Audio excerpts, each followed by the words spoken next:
Hey, beer appreciators, Swaddy Krab. Welcome to Beer Times Story, the platform where beer and brewing knowledge is shared. All right, for today's session, we're going to have a good burp about understanding brewing yeast strains topic.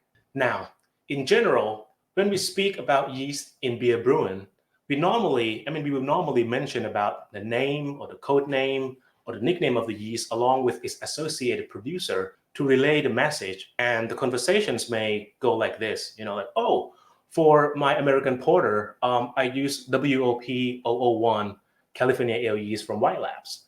Or I use a pack of Verdun IPA yeast from Lallemand for my English dark mile. Or I like to try the new yeast from Fermentis for my Hefeweizen. It is Seth Ale W68 that just recently released, and really curious to see how it turns out. All in all, what I'm describing or what we generally describe is known as yeast strain. But the question is, do we really understand about the thing that we talk about? If you really think about it, a bit further, in biology, the taxonomy, it actually ends with species and there's no mention of strain. So, what even is yeast strain then? This is one of the questions that we will explore in today's sessions, and there are many more as well. So let's join the ride together and allow our guest speaker to show us the way. Speaking of our guest speaker, here's a bit of his background.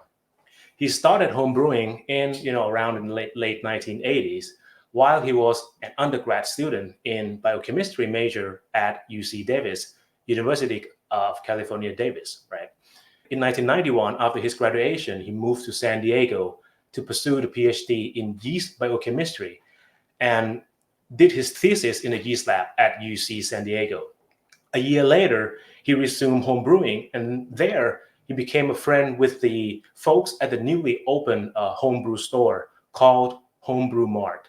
And one day, his friend from the store mentioned him like, "Hey, I need a liquid yeast," and that just kickstart his journey down this yeast stuff. So he started propagating yeast for his friends, and soon later it's expand to cover for the customer at the homebrew mart, the homebrew store that his friend is working at. And things kind of escalate, but in a good way though. So 4 years later, in 1995, he started a yeast company called White Labs, and the mission is to make the best liquid yeast services and education possible. The lab started with one facility in San Diego and with 4 strains of yeast. Today, there are 4 locations around the world, 2 in the US, which is in San Diego, California, and Asheville, North Carolina, 1 in Copenhagen, Denmark, and the last one is in Hong Kong. And for the yeast strain wise, there are over 1,000 of it in White Lab Yeast Bank. So please welcome our guest speaker, the man behind all of this, Dr. Chris White. Hello, thank you. It's great to be here today. Hey, appreciate it. Thanks for your time. It's been busy weeks and months for you, and it is great to see you again. Yeah, I'm talking to you from San Diego, California, my office at White Labs. Yeah, We're making yeast here every day. of course, to the best of us, best possible, right? Yeah. Yeah. So how have you been? Good. It feels like yesterday since starting this. It's just been a fun journey. I think Yeah. it's fun. It's a passion. As you said, I started with home brewing and paired that with my interest in science and biochemistry and microbiology. Really, in high school, I started wondering how DNA makes, how could a code of nucleotides kind of make who we are. I have an identical twin brother that I didn't know enough about what it meant to have an identical twin.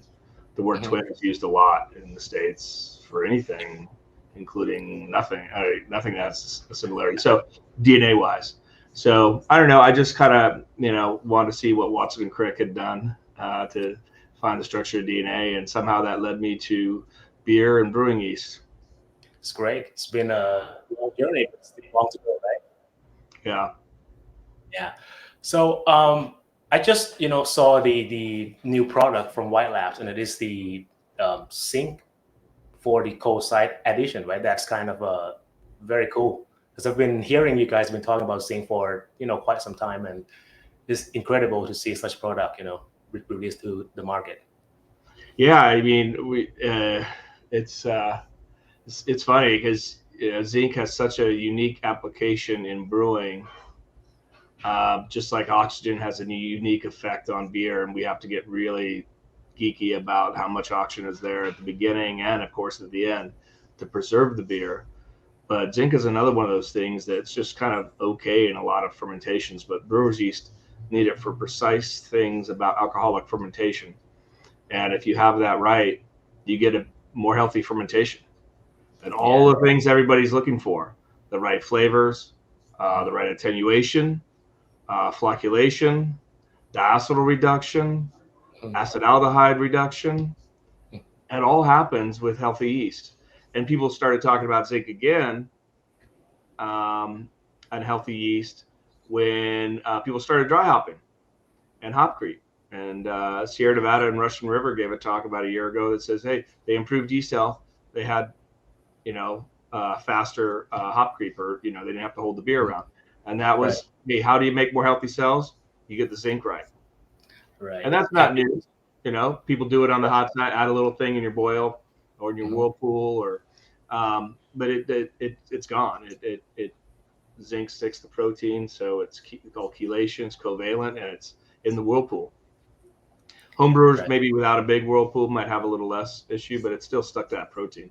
It's not going to get inside of a yeast cell. So anyway, talked about it a long time to try to get people to get their zinc right, but everybody would say to me, well, how do I do that? So we just listened and we made it for them. Right. Good customer service then. Sometimes you got to listen. Yeah, listen to people. Yeah, that's awesome. And Chris, are there any new, interesting, or exciting things that you are currently work on and can be shared with us? If it's not secretive. Yeah, we're working on. Oh gosh, there's always so many things, but it's a lot of what strains people are looking for, which is tied to new styles, or or riffs on current styles that become new styles. Right now, there's a lot of talk about what brewers can do beyond beer. Okay. Yeah, that's an extremely. I mean, it's the category that's growing in the United States. So people are just drinking less craft beer right now. So that's I think that's global, but certainly hitting the U.S. Breweries pretty hard.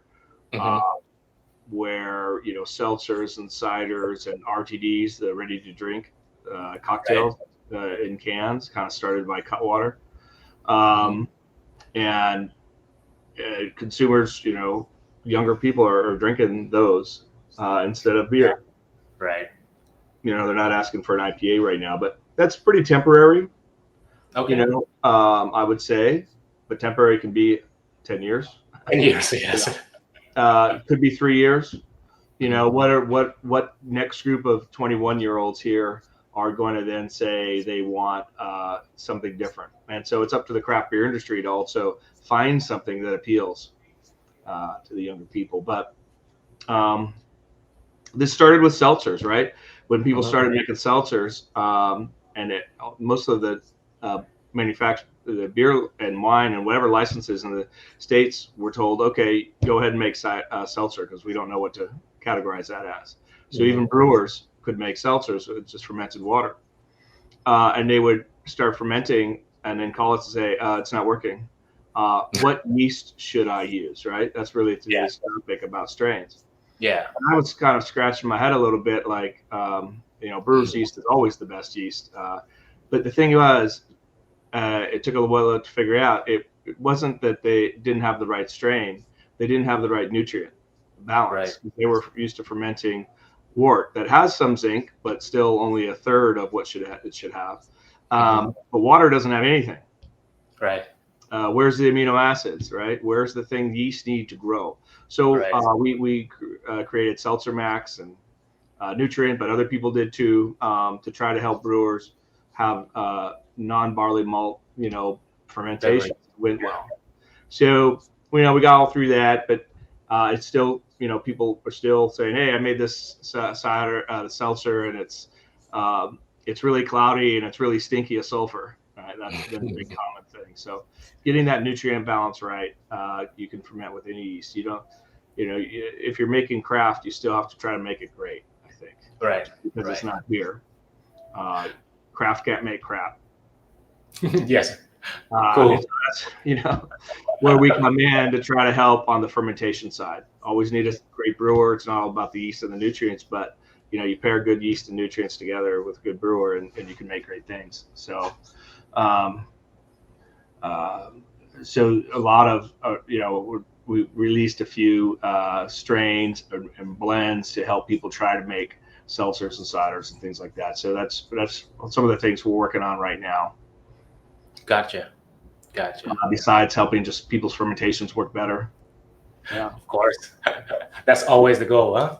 Yeah. Okay, cool. Crystal, before we get to today's sessions about the topic that we will discuss about, I need to ask you one question, which I personally found very interesting the first time I saw it, and it is about making pizza with brewer yeast at White Labs. So can you touch a bit about it? Like, how did the idea came to be, and what's the outcome of it in comparison with regular baking yeast? Well, it's so that's a recipe we have for our dough, and that's a 4 dough ball recipe there. And we have I have some easier ones too now, but so any yeast, most yeast can Saccharomyces cerevisiae can make bread and dough. Okay. Have you ever used baker's yeast to make beer? I've heard about it, but no. I mean, I personally haven't tried before. I was in the 80s and 90s because that's the package said brewer's yeast, but it was baker's yeast because they were being very honest back then. Yeah. Okay. I've seen a lot of that going up in this industry, but it's like, who cares about those brewers, right? You know what we cared about was flavor. Okay. So it sucks. Make a beer with baker's yeast and it sucks. There's very little fruitiness. There's phenolics, a lot of phenolics. So, when we started making pizzas too, I was like, why would I want to use that yeast for my pizza? It sucks. So what? It's fast, right? Right. Be very leery when you hear about performance and fast and stuff like that. Again, we're supposed to make flavors, things that taste good. And in Europe, they've stuck with slower fermentations, different yeast strains, and time. And most people would call that sourdough. Okay. So sourdough process means time, 24 hours, 72 hours. 3 days is very common. For some reason, people don't want to do that. But anyway, it's very simple. So we use brewer's yeast to make it taste better. And we give it time. And we have a little sourdough culture too. But, there's also bacteria that's in the flour. Right. Anybody ever made a sourdough culture or starter? You just keep it going without adding more flour. Yeah. So a brewer, that seems crazy. You're not adding anything sanitary. Yeah. But that's sort of the point, But the brewer's yeast there is to keep the balance, keep in charge, whether it's Saccharomyces cerevisiae in general. Well, brewer's yeast is just going to do a better job. So this recipe has our Kveik yeast, WLP518, because it has a nice balance of speed versus flavor, because it's still got a lot of brewer's yeast DNA. It's not hybrid, but we actually now have created a different blend, WLP101, that we've started using, and we have some other blends coming that have just a better mix. It still has a lot of Kveik, but it has a lot of other strains for more complexity. So you can do this at home. If you take your brewer's yeast, say one of our packages, it could be any of them. We used to use WLP002, English ale yeast. We've used a bunch of different ones. And use about 30 milliliters from one of our packages as a replacement for a half a cup of sourdough starter, but you got to bring it up to that volume in water. Got to keep the hydration the same. And give it 3 days. You're going to make great flavors with pancakes, pizza, breads, anything. And brewers know if you just did a 1-day fermentation or 2-day, where would there wouldn't be a lot of flavor there, right? There wouldn't be a lot of performance. Brewers have stuck with time. Bakers have gotten rid of time. Distillers a lot of times have gotten rid of time. Even winemakers, brewers care about the time, the flavor. And so, I think you always got to defend that to show why it matters, because it's really easy to convince a younger person to suck them into like, hey, this is easy, this is fast. And guess what? It probably tastes bad. Yeah. Or not as good as it could be. So that's a big explanation that also ties around brewer's yeast, what we try to do in beer, but what we try to do in our pizza dough. And I had one today that the chef here, he always works on specials, but he added a little enchilada sauce and some chilies that we fermented here. So you can ferment with a lot of different things. Right. It's a fascinating field. To me, pizza and beer are so related to building a fermentation colony. Anything with dough is fascinating. And it is not about trying to sell your product, but the thing is that you choose to use brewery yeast because it is a better yeast. It has a more prominent flavor profile to the food or things that you try to ferment, right? Yeah. Baker's yeast that you find available now wasn't selected because it made great dough. Mm-hmm. All the dough 100 years ago in Europe used to be made with brewer's yeast because beer was made on every corner. It was selected for performance and speed and fast rising factories that have to go from this spot to this spot to this spot. The dough better be this big, on a conveyor belt. So certainly you should do something more interesting at home.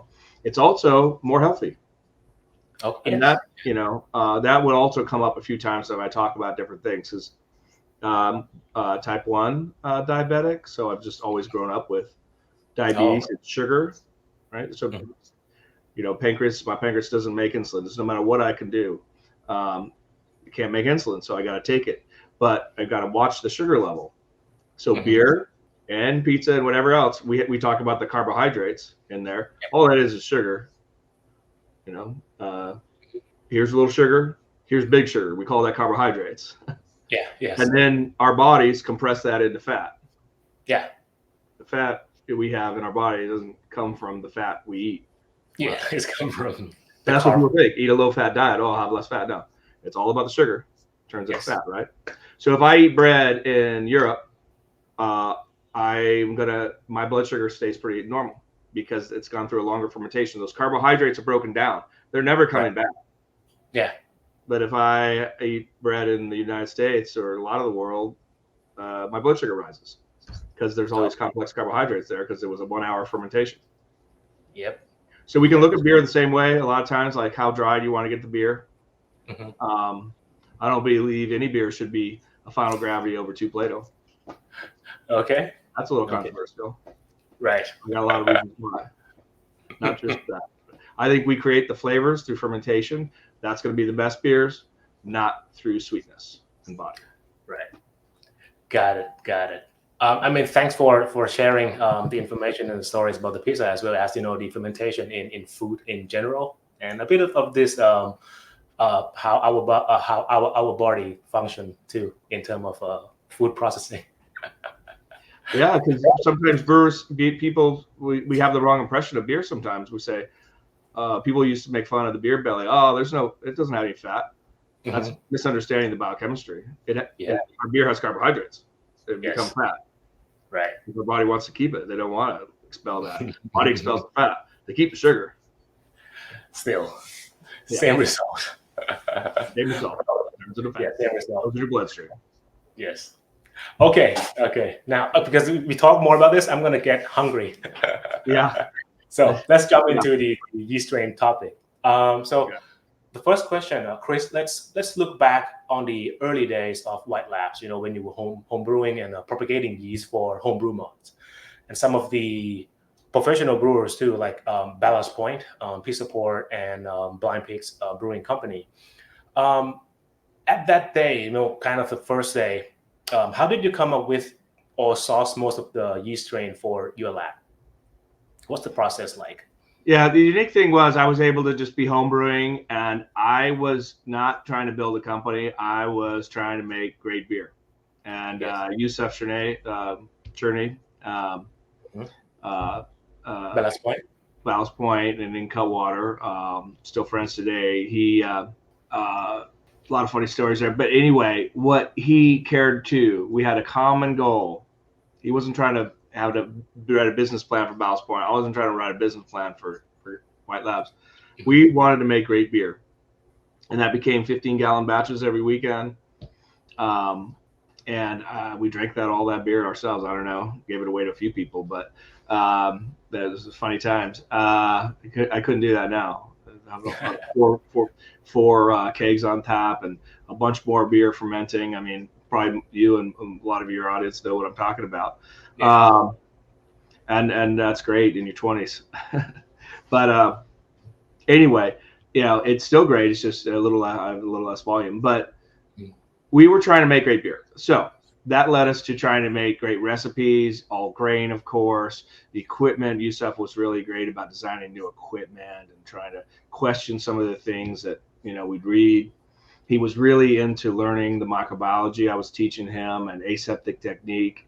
And so I spent my free time kind of collecting yeast strains. And I made connections with some yeast banks in Europe, sometimes brewers, but I didn't do as much collection, from there were breweries in the United States, so you could just go and grab some and, put it on a petri dish. But really, I wanted to go back to the source, parental strains as far as possible, the most genetic stable strains. And so after 1883 in Copenhagen, when Emil Christian Hansen purified yeast.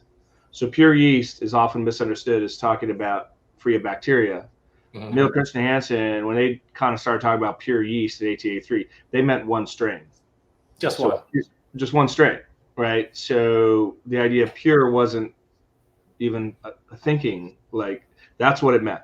So it gets misunderstood today when we're talking about brewer's yeast, because traditionally it just means one strain, and then there's mixed cultures and blends, and then there's different levels of purity, if you want to say, too, from wild yeast and bacteria and stuff like that.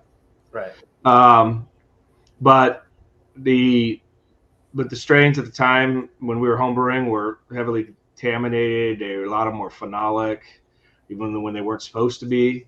So that's why I started my own, and it's really what ended up me starting my own yeast company. A lot of people now have a different thing, some of these companies, and they've told me, they just get some of our strains, somebody else's strains, they start a yeast company. Because they see their opportunity there. But like, I was just doing it so I could make good beer. And it really led me to making my own cultures, because like I said, I banked them because it wasn't about cost. It was just nothing. The variety, I wasn't the first to do it, but even in 95, but the variety and the contamination level of the things that were there just weren't to our standards. So I think that's a good thing, because it also, at the same time I was learning how to make the yeast, people, you might forget or not think of, there's a whole process to making yeast. The strain is extremely important, and our strains are unique. I spent a lot of time collecting them individually. But somebody said this even recently in a talk, well, all yeast is made the same. I mean, that's completely ridiculous. Yeah, of course. It's like saying all the beers are the same. Well, then, or all the pizzas are the same, or all the, it's just not reality. So I think a better question is, how are yeast made differently?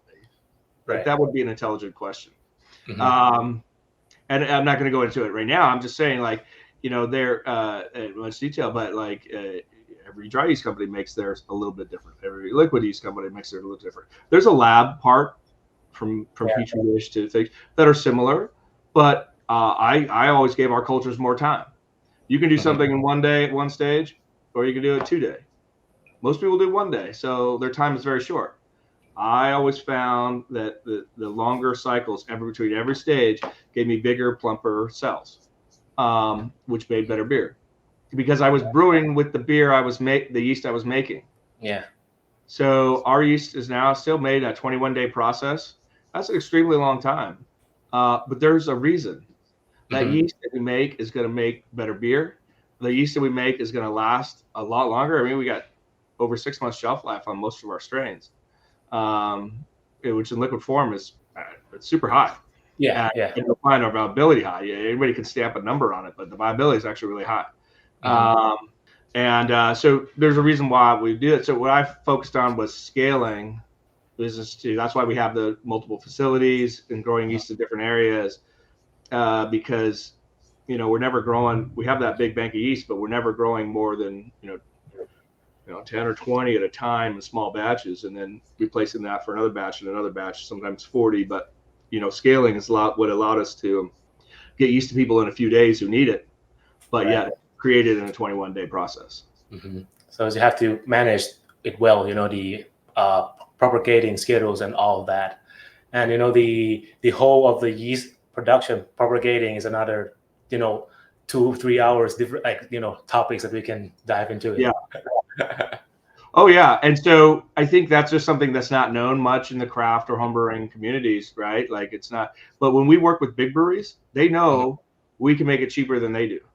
We know even if they get huge batches from us or starter cultures for different things, that they can't make it themselves for less than we can. But that's completely thought of the opposite in craft probably sometimes when people are like, oh, it seems really expensive. Well, it's just not knowing how it's made, right? That's all.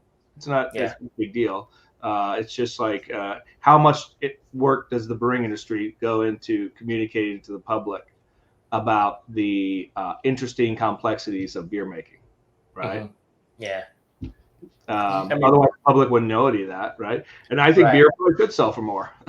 But I mean, look at some of these new products that have way less production hurdles than beer that are selling for more, but beer's stuck in a lower price point. They don't get the picture.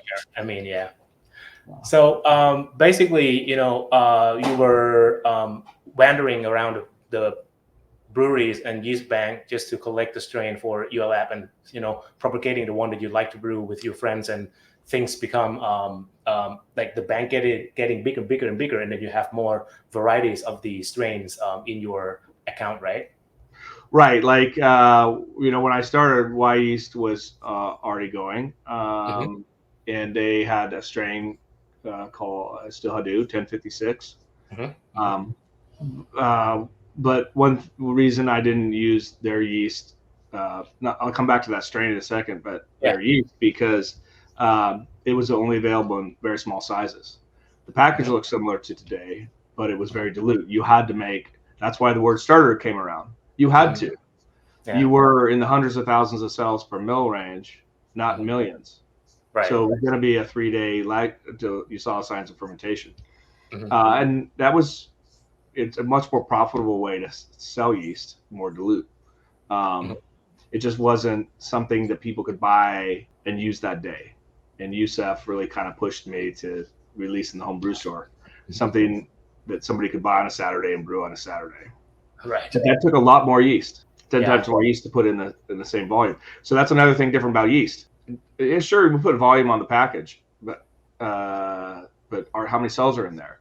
Some companies are at 1 billion cells per mil, like the one I just mentioned, and we're over 2 billion cells per mil. And it takes a lot of work to get it more concentrated. So we're shipping less liquid. And so that strain 1056 is fine. People call it, they call it American yeast and Chico and all these different names. But I just wanted to source it from, not from them, right? I mean, I wanted my own source, and it was unique. And it has actually, years later, when we did the full genome sequence in 2016 on 157 yeast strains in a collaboration, finally got to show and see the genetic diversity, and our California ale yeast, our version, has actually some unique properties in certain flavor genes and flocculation. That is so it has differences in important brewing genes.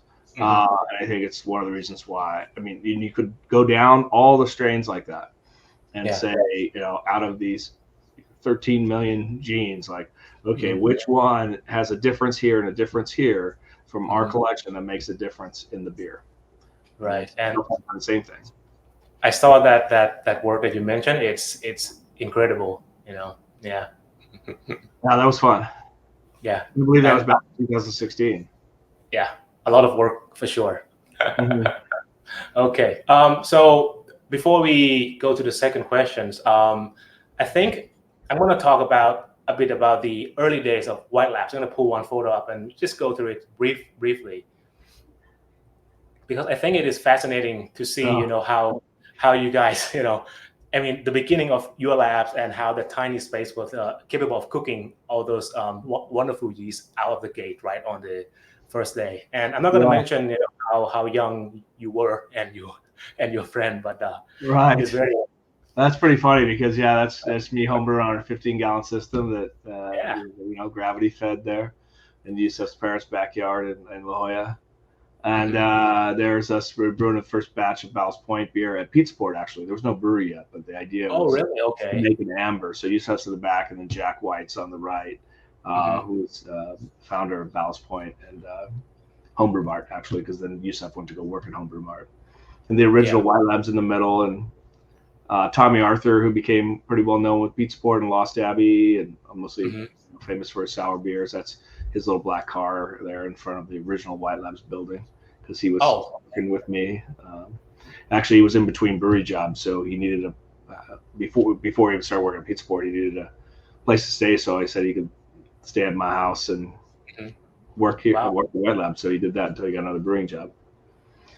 We just kind of built our own little lab, and so some of the new ones I've seen are, you see a new lab that gets started, it looks a lot like our original old stuff. And now we're in film, and you can see our original packaging for pros was in those 1 liter sizes. So kind of get back to what we started with, rather than all the plastic that's in a rigid container. The whole business plan. Yeah, it's just cool, to see all this history that's been captured in the photos of the your company and your college back then. Okay. All right, let's just go to the second question. Things gonna get a bit intense here in terms of the content, which is unavoidable, and it's the reason that we are here. So Chris, we're gonna talk about yeast strain. Can you share us the definition of the yeast strain? Like, what is yeast strain?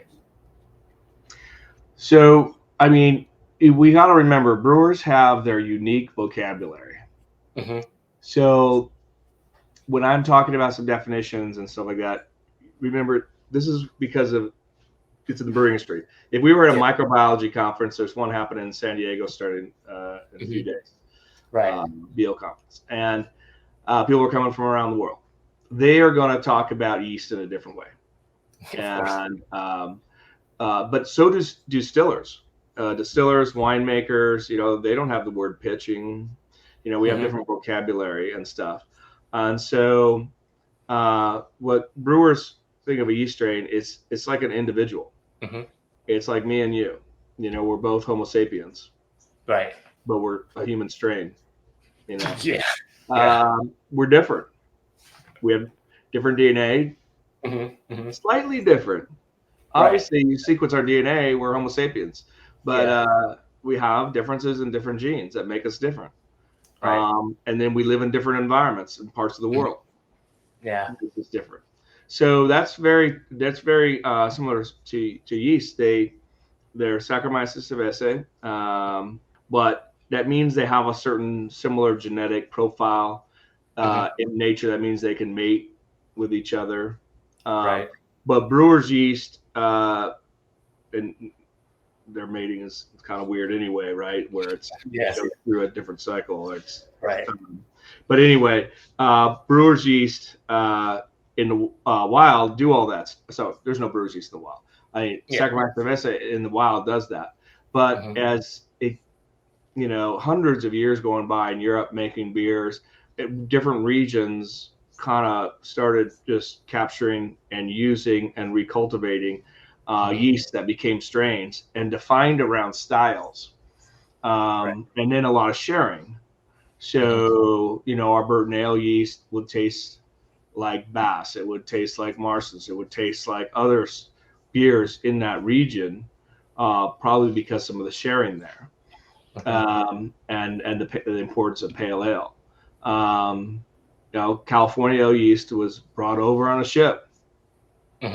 Who kept records of yeast transfers? But we see that genetically in the when we done full genome sequencing. You see that the uniqueness that happened in North America with a whole subset of strains over time.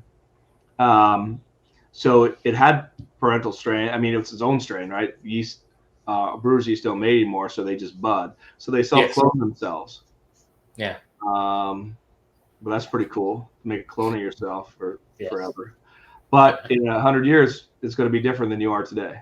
It's a different environment 100 years from now, and there's just different genetic pressures that have been put on that strain, and it will change. Yeah.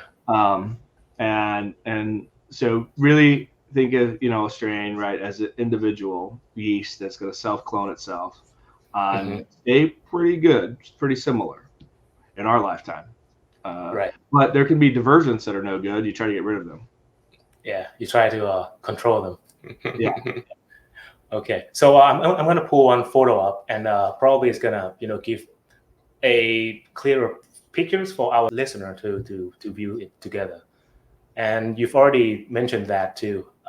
We are Homo sapien, right? And the yeast side is on the left.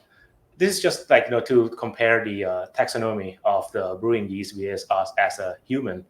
And we can rank it down from domain down to kingdom, down to family, down to genus, and down to species. And for Homo sapiens, which is us, right, the modern human, we are sapien, and there's many more species of human that's not Homo sapien, like Homo Neanderthals and some others, right. Some other one that's been extinct, if I would say. But like what you mentioned, Dr. Chris, Homo sapiens, like you and me, we are human, but we are different, and there are reasons for it to be different in terms of the genetic, the things that make us, right? And if you look back into the yeast side, the yeast just comes down to the one that we know as brewer yeast as the Saccharomyces, and then we have those two that we are commonly used is the Cerevisiae, with this ale yeast, and Pastorianus, that is lager yeast, right? Yeah, I was just talking about Cerevisiae, but you say the same thing within the Pastorianus category, that humans sort of directed this domestication. So that's that's a very important part of what a strain is, because without human interaction, this wouldn't have been directed a certain way. And I can just imagine one day in the caves of Bavaria, somebody came in the morning to check the beer, and it was done already. Because a hybridization happened with another yeast that's cold tolerant, with the brewer's yeast, the Saccharomyces cerevisiae, that would have been going on there for a long time. And you would have seen a gradual improvement. It could have been the joke of seeing it different in the morning, but it's probably more of a gradual improvement as the population changed, because it would have been mixed at the beginning, to be more cold tolerant. Where that selective pressure was not put on those other yeasts outside of that region that was trying to do these cold, now we know as lager beer. Yeah. Doing cold fermentation in the caves and everything. So, and with ice. So they had a lot of ice there. And other parts of the world didn't want a yeast to become cold tolerant. So why does we say ale yeast best fermentation temperature of 68 degrees Fahrenheit? Well, that was sort of the fermentation temperature at the time in England. Yeast adapted to it. So it's not like they like 68 for any particular reason. That's just what they were used for. And selected for. Ones that can perform at that temperature. Ones that would make the flavors at that temperature. Most yeast, their favorite temperature, if you want to say all the metabolism work right, is 90 degrees Fahrenheit. So 30 C-ish.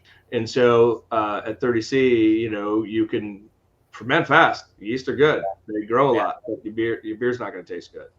Yeah, the yeast is happy, but not us. Right. They'll grow a lot, You don't want a lot of growth. You're actually trying to control the growth. Yeah.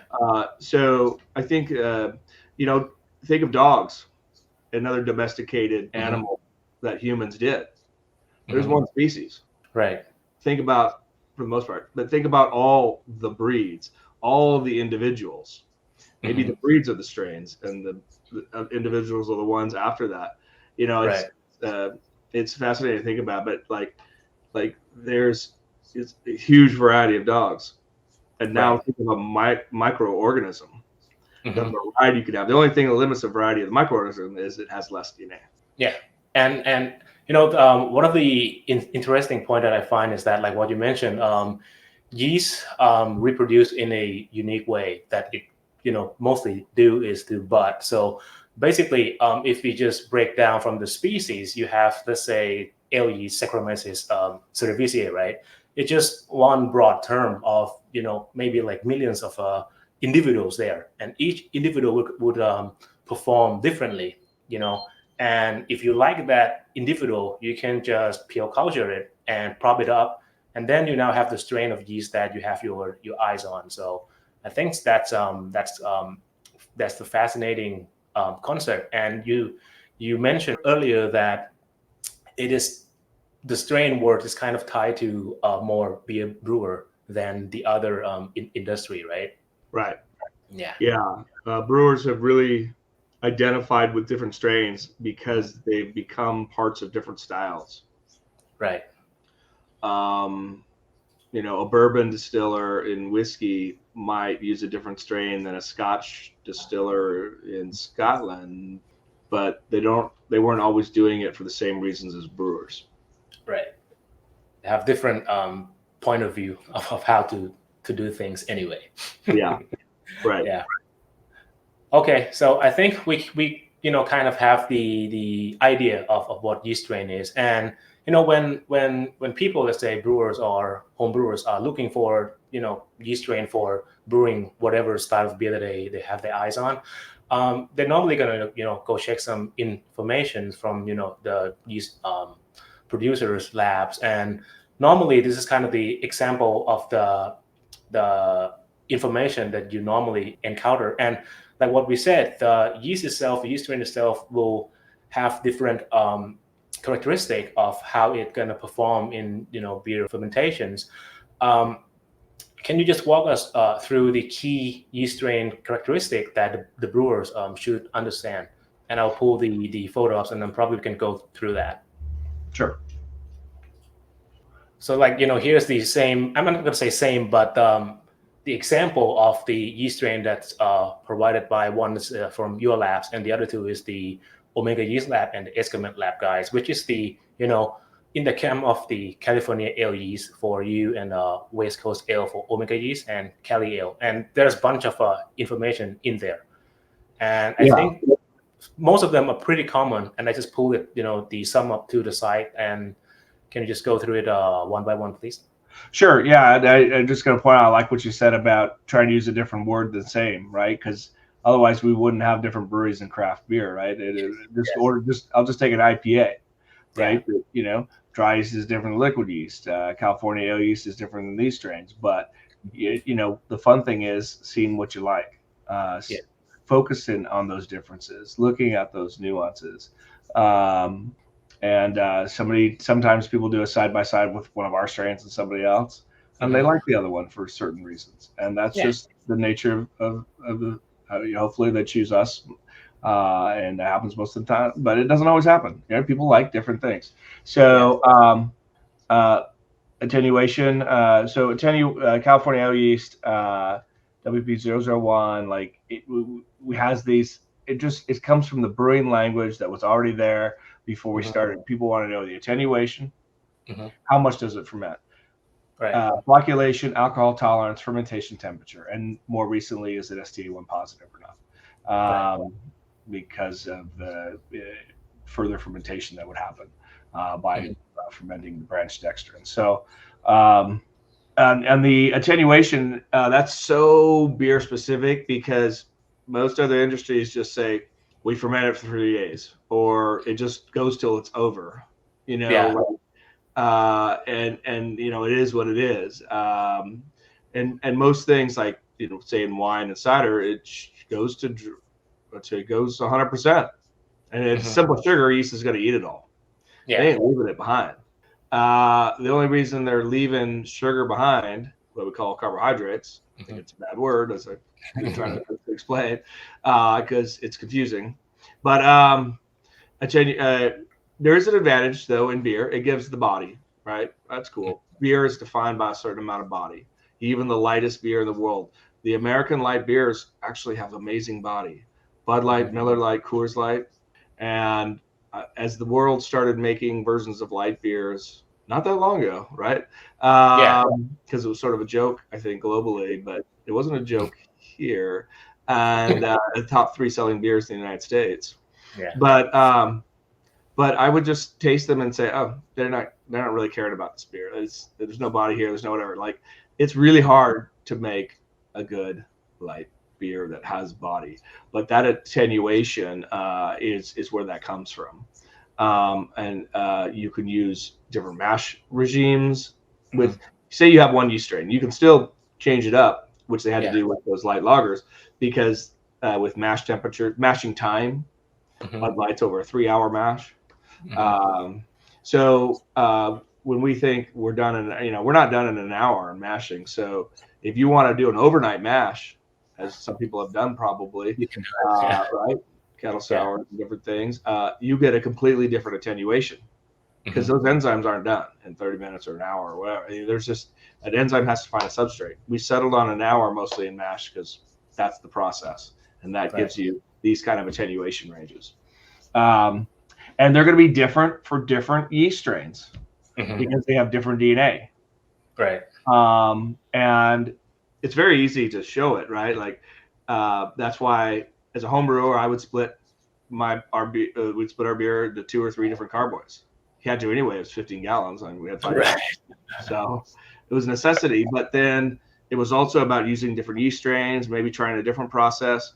And the fun thing about beer is you can prove it in 2 weeks. Like, here's some differences. Here's some different flavors. So when White Labs decided to do a brewery 10 years ago, we got White Labs Brewing Company here that we show the pizzas from. We're also making our beers, a way to be open to the public and showcase yeast, talk about yeast. We don't sell a lot of yeast through here. It's just showroom. Yeah. Good name. And I should rename it. Go ahead. But we split our beer into 2 different fermenters. So we take a 10-barrel batch and a 2 fermenters, or we take a 20-barrel batch and a 4 fermenters. So everybody, puts in a 10 or 20-barrel brew house, right, and puts in 60-barrel fermenters. Yeah, that's the most economical way to make beer. But we put in a 20-barrel brew house and put it in 5-barrel fermenters. Which is an expensive way to make beer, because now you got to move it on the cold side to different tanks and different stuff. We got to make everything also hard. But the advantage, the unique thing is then being able to try the beers with the different yeast strains. So I could make, looking at this card right here, I could make a 15-gallon batch, put in 3 different 5-barrel fermenters, and pitch these 3 different versions of a clean, neutral strain. Right. And see and taste. See actually is true, because sometimes depending on how different the yeasts are, they do different things visually in front of you in your fermenter and in the final beer. With flocculation, like California ale yeast, even our own strain, the same strain in liquid and dry form, looks different because the dry yeast has a different cell wall that's been collapsed. Yes, you regenerate it, you make new cells, but that viability always stays lower, and there's a little more less flocculation. There's more cloudiness. Right. So visually, sometimes the experiments look different, and often taste different. So flocculation is that cell surface sticking together, mediated binding that we think of going to the bottom now, but also can mean going to the top. Traditionally, that's what they call flocculation too, and then it was all about skimming. And if you keep skimming off the top, guess what? The yeast is going to start rising because the living get reused. So that's human directing flocculation too. Once we started using conical fermenters so we could clean them without somebody getting inside, so you can CIP, the yeast happily went to the bottom. You trained it that way. Okay. So you can do a lot of stuff on your own too, which is kind of fun. But alcohol Selective tolerance. pressure. Yeah. Sorry, I'm just selective pressure. Yeah. Yeah, selective pressure. Mhm. Alcohol tolerance. Normally we're making beers under 8%, but people want to make higher ones, and California yeast is one that can go higher. Fermentation temperatures. It says up to 23°C there, I think, but I actually like California yeast on the colder side. I think it gets a little apple cleaner or appley. Okay. At higher temperatures. I like the colder temperatures. I mean, you could take California ale yeast to 55 Fahrenheit, so that'd be about 15°C, and even under. Just by understanding healthy fermentations, watching it. That's all in the beginning. Don't let it sit there cooler while fermentation slows, and then the yeast does not generate its own heat, so it might stop, and then you get an unfinished beer. So these kind of descriptives haven't really changed. Pop positive, we don't really put as a. I guess obviously we could put it as a thing on there. It looks like some people do. We kind of do it more in the description. Right. Those just for a quick look, because I think just for a quick glance, and okay, this is one that is good for their style or whatever. But in general, I think they kind of know what they're looking for anyway. I mean, in terms of brewers. But those, I mean, some would view this yeast strain key characteristic as the specification of the yeast itself, but it's not like the thing that the yeast lab is making, right? It's the thing that yeast, they do it naturally, and we are the observers, and we kind of to list out how do they perform, and then we just share the information to the brewers out there to see which one that you think gonna work for you based on these things that we observe, and you have to just try it by yourself too to see whether does it really work for you at your breweries in general. Right. That's cool. That's cool. And say here, we say it's a neutral flavor profile yeast from different companies. Yet, it's still there are still many strains that ties into this norm of neutral fermentation. So many strains. You just have to try it yourself. And I think that this different in characteristics is the thing that, like what Dr. Chris said, it's kind of a dictate how the individual yeast perform, and just have to try it yourself and see. Yeah. Yeah. Neutral is almost a bad word. I know we use it a lot, and we do too, but like everything could be called sort of neutral in the brewer's yeast world, because anything crazy has been thrown out a long time ago, or it's in our bank that nobody wants to use. But that doesn't mean, the esters are still interesting, and the esters are different, right? And there's nuances of complexity, that are important. Pleasant flavors and not having unpleasant flavors. Right. And it is also, I think, worth thinking about when you were mentioned that even for your California like 001, right?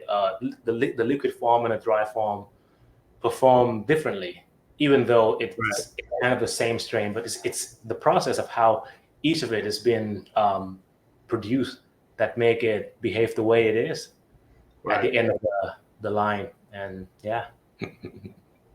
let's move forward to the next question. So we know what yeast strain is. We know the characteristic of the yeast strain that brewers are supposed to know.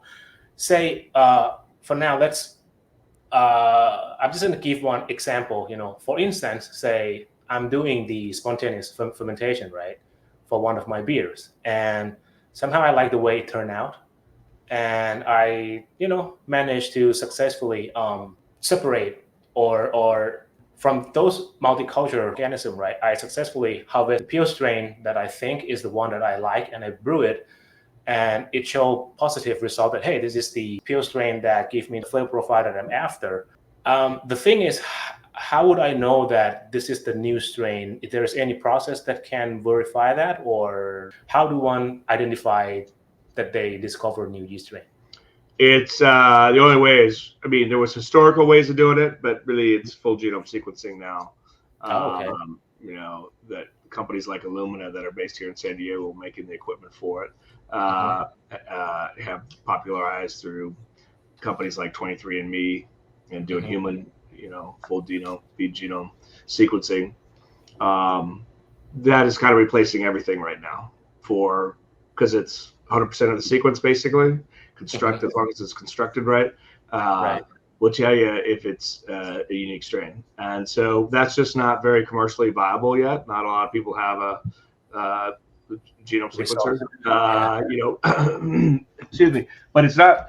I said it kind of as a joke, but it's not so much joke because the whole food industry that doesn't have always the money resources to invest in this technology to test all the food would love that because it also shows you if the wrong DNA is there and exactly what it is. Yeah. So anyway, it's hard to do what you just asked, but a lot of people do send us a strain, say a commercial brewery has been using a certain strain, and they want to know, have they got something unique, or they want to bake it. So we'll run through about a 3-month process of a lot of phenotype work, very traditional brewing stuff, giant colony formation, because they have different characteristics, looking for a mixed culture, looking for, like we did in that paper, if you saw the 2016 paper, it wasn't all DNA either, even though we did about 90 different phenotype kind of characteristic differences. And they had a robot in Belgium, so that made it more possible to do all that kind of little fermentations. And that's become very common, but still need a lab to do it. And so then you compare all those differences, and then you say, is this a unique strain? Is it can you cultivate it for a while? Is it just going to mutate again? Because sometimes when they mutate, they're becoming more mutatable. Oh, okay. But most cases, when somebody's noticed something different, it's because something has changed in the genome. Yeah, and it generally works out that we can store a strain for them, a new name, a private strain. That's how most of our private strains come around, and that's what every day, every week, every day we're growing yeast, we have private strains that we grow. Okay, so if I get this right, there are kind of two approaches. The newer version is going to be genome sequencing, which is going to be costly, but can I say that it is the most accurate way to do at this present time? Okay. Absolutely. And the more conventional way is you just have to prop it up and analyze the characteristic of each of them and see whether is it individual or unique in comparison with whatever is available in the. Okay, cool. Probably this is going to be the last question about the yeast strain in general. So at White Labs, can you just share us the brief process of how you maintain the strain? So we store them cryogenically. Well, you can store yeast either under liquid nitrogen or at minus 80 C, and both work great. But we store these, it's just like 1 mil. Wow. But it takes a lot of work to get a strain into a freeze. So we tried to write a little bit about it in the yeast book from 10 years ago that Jamel really wanted the home person to be able to do it, but the freezer has freeze thaw cycles. It's just not cold enough to keep ice crystals from growing and from keep the stability of the culture. But again, if it was just, his point to you was, hey, if the homebrewer wants to do it, I mean, they're probably not going to be too concerned if they have to go back and get another one. But, people want to do these things for fun sometimes. So there are some hope techniques we talked about. But for us on the lab side, we got to, and the whole business is based on, we have our minus 80 freezes, our liquid nitrogen freezes, our generator backups, our freezes in multiple locations. And we have only a certain team members, when they're on the culture team, can be the ones to handle the freezes, just to keep a lot of tight controls and processes around it. But then we go from there to petri dishes, and all barcoded, and the whole process is barcoded and tracked in our manufacturing system. Yeah. And so that's why we also know when the yeast is going to be ready, because it's all in the system there. So from petri dishes, it goes into liquid, small liquid culture, then to a larger liquid culture, and then to a larger liquid culture, and then into what we call production. So that's kind of when it moves from lab to production, although it's the same thing going on, except in a bigger Scale. volume, bigger scale. Yeah. Taking wort from the brew house, we sterilize it under pressure. That kill all living things. Remember, a brewing oil doesn't kill everything. It's good for brewing, but 99% good, but not sterile. Right, it's not sterile, and it doesn't need to be. First of all, it would caramelize too much for the colors at that temperature, and 121°C, so it changes the color completely. But also, beer makes alcohol. Fermentation makes alcohol. It lowers the pH under 4.6. Yes. You shouldn't have any beer over 4.6. If you do, the fermentation, go back to the formula. Where you start a little lower, because when you dry hop, your pH comes up. But you want to be below 4.6. And it has a low nutrient profile and stuff left over. So that's what makes beer pretty special. That's why it's not that regulated from the food side, even though they're always watching. The FDA here is, they have ultimate authority, but they really don't do much, even though they can, because they sort of let the TTB handle it here on the regulatory side. It's more about taxes. But that's only because beer is pretty safe. As soon as I mentioned earlier, when we're making other products, seltzer, ciders, those things, the FDA is paying a lot more attention to that because they're not really sure. It's got to have an FDA label, approved label, like nutrient label and stuff. So brewers are just trying to figure that stuff out, that, okay, there's some different requirements here. But an A beer, no alcohol. And people have already known, because NA didn't just appear. It's just real popular right now.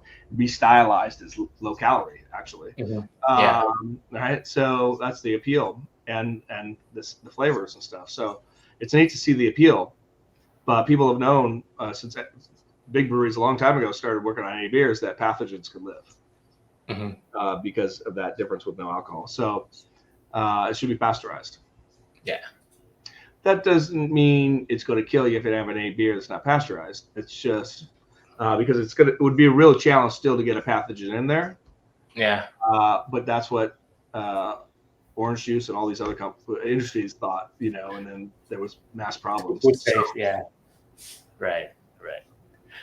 The NA stuff is the kind of booming around this time, and the process of making it is kind of challenging, though, if you are not in the kind of I'm not gonna say big brewery, but you need certain equipment to achieve the goal that you want. Well, you can do it through equipment. You can do it through removing the alcohol, or you can do it through biology and just not make the alcohol. Right. So I think we work with a lot of people using our NA all day and other private strains just to not make alcohol at all. Start very low gravity, 4, 5, 6 Plato.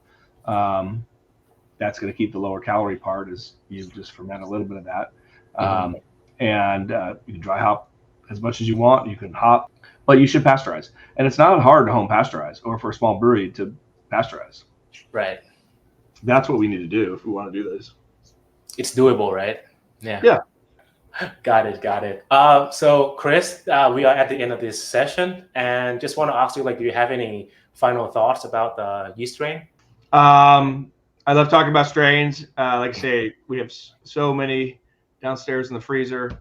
We have 80 cultivated every week plus, and there's a reason for all these strains. So I'm glad we got to just chip a little about the surface. I mean, there's a lot more we could talk about, but what you can do now, or just to kind of frame the discussion of why it's so important to brewers. Why, I mean, all the money people, finance people, even at YLab say, why do you make so many strains? Like this makes this business very complicated. But it's better for beer. But thank you for that. I mean, thank you for making this wonderful yeast out there. I mean, yeah. Okay, cool. And I think this is where we're going to end this session. So, Chris, thank you so much for walk us through this topic. It is not an easy one, and these stories and the knowledge that you share is greatly appreciated. Thank you. Yeah, and I guess I have to continue reading and brewing, and especially studying more about yeast, so I can come up with more questions, and I have excuse to reach out to you again.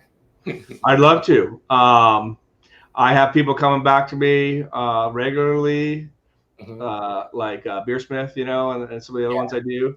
And it's always, I love this industry. I love talking about beer. I love talking about yeast. So, and I had a great time talking to you today. So, be a pleasure. Thanks. Yeah, thank you so much. So, so I hope you have a wonderful trip in the next, few months, and stay safe. Yeah. And, yeah. I'll be on the road. All right. Okay, sure. All right, then take care and goodbye. Hopefully see you again in future soon. Yeah, I'll see you later this year. Yeah. All right. Okay, yeast strain. And I hope that now we all, kind of understand, I'm not going to say what actually it is, but understand the concept of it and what is it actually that we are talking about and what to look for when you are looking for the information for selecting the yeast strain for your brew. And those key yeast strain characteristics is kind of the set of information that you have to review and boil it down to what you want it to perform in your fermentations. And at the end, the best thing that you can do is to evaluate the outcome, and that is to taste the result. And then you just come and look back whether, would there be anything that you want to change or make an adjustment in order to make your beer better. I mean, to get it into a better level. Apart from looking at the process of how you make it, you can also look into the characteristic of the strain, and you see how you can adjust and twist it a little bit just to make sure that the yeast is happy and your beers also turn out to be happy from your side as well. And there is one phrase from Dr. Chris White that I take to my heart, and if I remember correctly, it's kind of like we try to brew the best beer possible. So that's always the goal, at least for me, is to brew the best beer out there. And yeah, I hope you get something out of this session for today's episode. And yeah, we have to say goodbye now. The Good Burp Session will be back in no time with more interesting topics. So in the meantime, have a good beer. Take care of your yeast, and until next time, stay tuned. Goodbye.